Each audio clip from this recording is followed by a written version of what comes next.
Hey, salut toi! Hier je t'ai expliqué les erreurs à ne pas faire au lancement du serveur, et aujourd'hui on va aborder ensemble la question du stuff. Évidemment, réussir à se stuffer plus ou moins rapidement sera une des choses les plus importantes en ce début de serveur, mais il faudra quand même faire attention à quelques points pour bien choisir son stuff. Allez, vu que j'adore faire les transitions, on part ensemble sur les conseils pour ce stuff.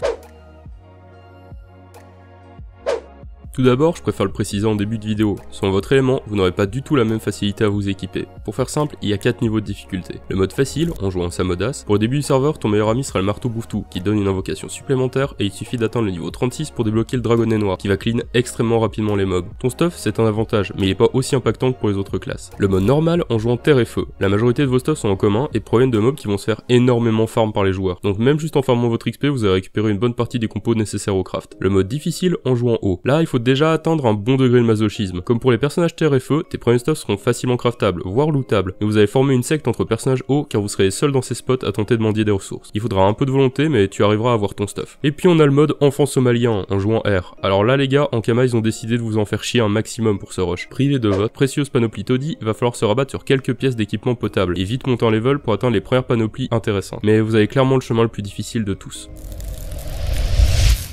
Maintenant que vous êtes conforté ou pas dans votre choix, il me reste quelques conseils à vous donner avant d'aborder les différents stuffs pour chacun. Tout d'abord, si vous jouez en groupe, tentez de prendre des éléments différents, et si possible pas terre et feu, qui vont partager beaucoup de ressources. Comme ça, juste en faisant les donjons et les succès de monstres, vous n'aurez qu'à vous échanger les compos inutiles pour avoir facilement de quoi craft votre panoplie. Encore une fois, je parle de panoplie, mais au début, à part dans certains cas, ne force pas à terminer tes panoplies, mais tente juste d'obtenir le maximum de pièces pour les bonus de stats, mais vu le temps que tu vas porter tes panneaux BL, c'est pas rentable de perdre trop de temps sur celle-ci. Sur ce, voici les chemins de stuff pour chaque élément. Bon, pour les anciens, je préfère le rappeler, les panopions étaient pas mal buffés par rapport au début du jeu, et il faut pas cracher dessus. Jusqu'au niveau 20, quel que soit votre élément, tentez un maximum de récupérer des pièces qui vous donneront un coup de pouce niveau statistique vraiment pas négligeable.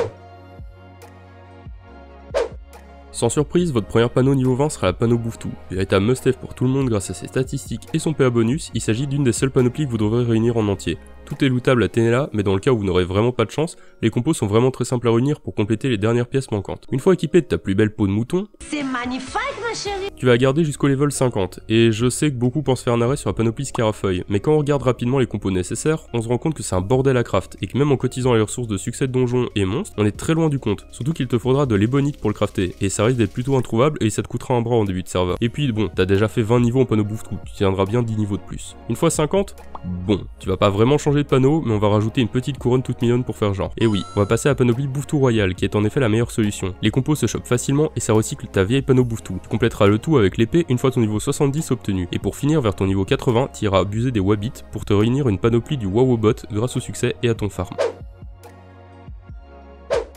Alors au contraire de vos potes, vous n'allez pas taper des bouffetous au niveau 20, mais allez directement dans les champs d'Astrub, faire un maximum de mosquitos et de monstres des champs, voire le donjon, une fois que c'est possible. Vous aurez ainsi de quoi facilement vous craft des pièces de panneaux paysannes et looterez sûrement des pièces mosquito. Une fois un minimum équipé, allez faire des succès pichons et donjons ensablés et raquettez vos potes pour avoir de quoi craft des pièces de la panneau mousse qui iront très bien à votre perso. Bon, pour le look on repassera, mais au moins vous aurez de quoi taper un minimum. Au niveau 50, allez dans la zone des bandits, près du donjon forgeron et du cimetière d'Amakna, afin de réaliser le succès bandit. En plus de vous donner un peu d'XP, vous récupérez une carte au trésor des boulangers sombres, qui vous mènera jusqu'à un coffre contenant une baguette de pain. C'est un item simple à récupérer et il vous donnera un bonus non négligeable de stats. Vous garderez votre tenue et rejoindrez vos amis terre et feu au niveau 80 pour vous équiper d'une magnifique panoplie du Blanpa Wabbit, elle aussi facilement craftable.